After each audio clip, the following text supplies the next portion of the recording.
Sorry guys, I'm having some serious issues with my camera here. Okay, so let's jump into a question. I'll show you how to use the trapezoid rule. It says let f of x be the integral from 0 to x sine of t squared dt from 0 to 3. Use the trapezoid rule with 4 equal subdivisions on the closed interval 0 to 1. So I'm just going to draw this real quick here. This is 0, this is 1, and we are using 4 subdivisions. So a fourth, a half, and 3/4. Right? From 0 to 1. And I'm approximating f of 1. I'm going to find the area under this curve from 0 to x. Or from 0 to 1, rather. So here's what this is going to look like. Trapezoid rule, 4 subdivisions, is 1/2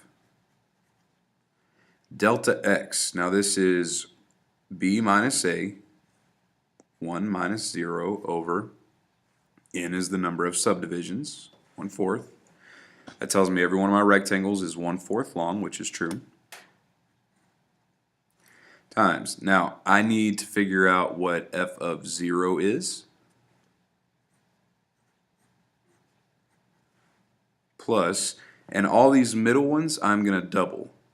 Everything in the middle I'm going to double, so it's going to be 2 times f of 1/4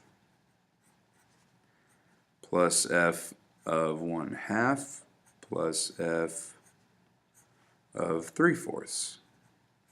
So everything in the middle I have to end up doubling. And then add to the final one f of 1. Alright?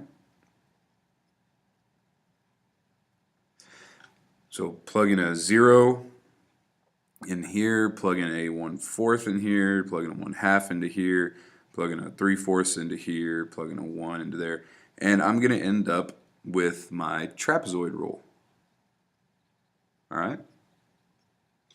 So again, the setup for this one right here is 2 times all of this. Now, you have to show the fact that you are multiplying that by 2. Alright? We've got to show that. We can't get around that anyway. So integrate from 0 to 1/4, and you can use your calculator to come up with all of this. Integrating f of 0, f of 1/4, you can use your calculator for all of that. This is going to be Math 9, the integral from 0 to, let me do the first one here, 0 to 0. Well, that's obviously going to be 0, but I'll show you anyways. Sine, sine of x squared, because I don't have a t, dx, obviously 0. And then you can do the same thing, but instead of integrating like that, integrate to the 1/4. There's your decimal approximation, and you just go through and you pull out all of the approximations, and you end up, when you add all this stuff together, with this being equal to 0.316. Alright? Example 3 is not a function, but rather a diagram here. It says a town wants to drain and fill the swamp below. So they want to drain it and fill it. The swamp averages 5 feet deep. About how many cubic yards of dirt will it take to fill the area after the swamp is drained? So they want to drain this swamp. It's 5 feet deep, and if you look here very closely, we have all different kinds of measurements. The horizontal spacing between each one is 20. So it's 20, 20, 20, 20, 20, 20, 20. So what we're going to do here is use the trapezoid rule and figure this out. Because if you look, especially in the middle, you can clearly see this is a shape of a trapezoid, right? So this is just going to be an approximation, but let me back up here. This is going to be t, and let's see, how many sections do we have here? We have 1, 2, 3, 4, 5, 6. And this last little space is ignored. So t of 6 is going to be, alright, let's see, it's a 1/2, that 1/2 always stays there, times, And the spacing here is 20 feet, right? Well, that's your delta x. The whole point of finding b minus a over n is just figuring out what your horizontal spacing is, and they tell us here it's 20. All right, and then times, I already know my height. My height is 146 plus, and there are going to be 2 times all the middles, 122 plus 76 plus 54 plus 40 plus 30 plus 13. Ding.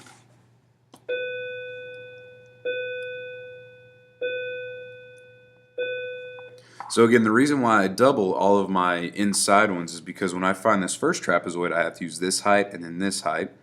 Then I have to use this this 122 and the 176, and I have to use the 76 and the 54, then the 54 and the 40, 40 and 30, 30 and 13. So the only ones that I use once are the 2 end ones. So everything in the middle I double. And I've already calculated this out, by the way, just sorry. It's going to be approximately 8,030 feet squared, right? Now this is just the surface area, right? I haven't actually figured out how much water is in the swamp yet. This is just the surface area of the swamp. This is how much space it covers on the surface. What I actually have to come up with here is the volume. And you know the formula for volume is always capital B times H. It's this guy right here is the area of the base. Now I want you to think about this. If you had this thing in a 3-dimensional figure and it popped 5 feet up this way, up towards you, the 5 feet would be the height, right? The area of the base would be the area of this funky little piano-shaped swamp. The surface area, right? That essentially would be your base. So this guy right here is capital B. That's the area of the base.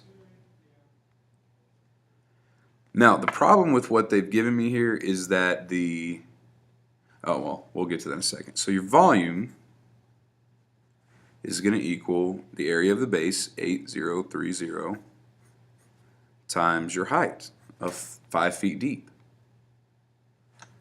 And that's going to be roughly 4150.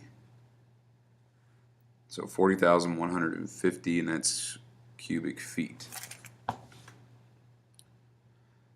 And that brings me to my last issue, is that they specifically ask me for cubic yards. It says how many cubic yards. So we have that 1 yard is 3 feet, right? But that's not a cubic yard. Because if you have a cubic yard, you're dealing with 1 yard by 1 yard by 1 yard. That's 3 feet by 3 feet by 3 feet. So a cubic yard, if I need to change this to cubic yards,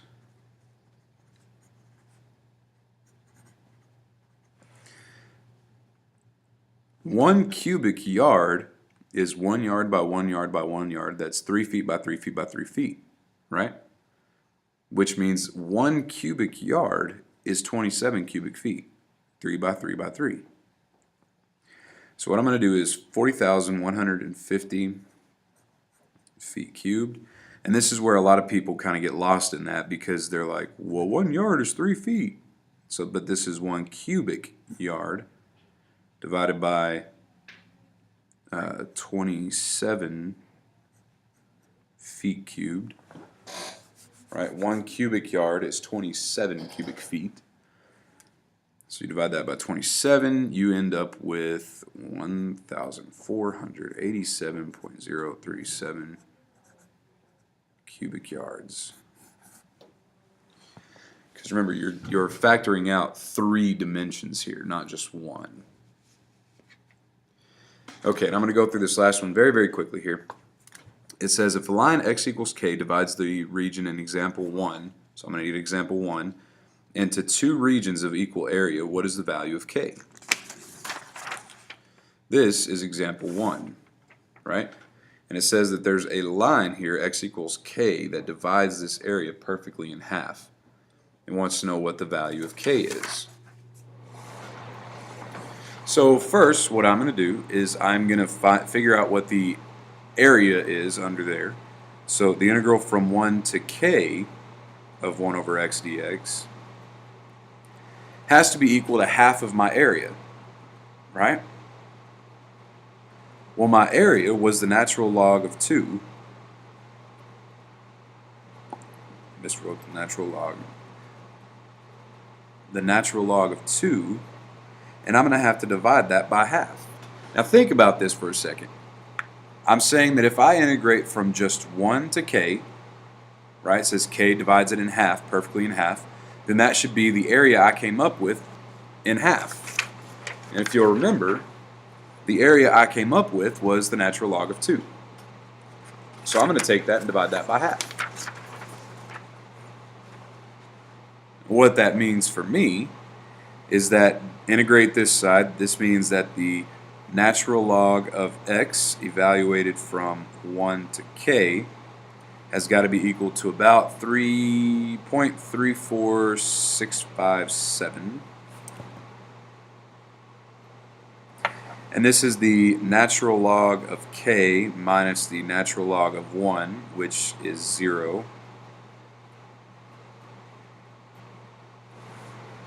Which means that I'm going to come up over here, natural log of k is 0.34657.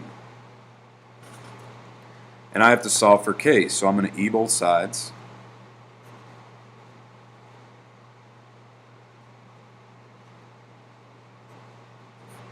And there is my value for k. And you can approximate that, actually. It turns out to be 1.414. Either one of those are perfectly fine. So again, it had to deal with setting it up, knowing that if I integrate from 1 to my value of k, it's going to give me half of my value. Now it says the line x equals k. What I saw when I looked at this, x equals k is a vertical line. Sorry, x equals k is a vertical line. So I'm going to go back to my picture here. That means that there is a line that if I drop it somewhere in here, I am going to get an even value on both sides for my area. That means that the integral from 1 to k is equal to the integral from k to 2. So what I did is I just found my area.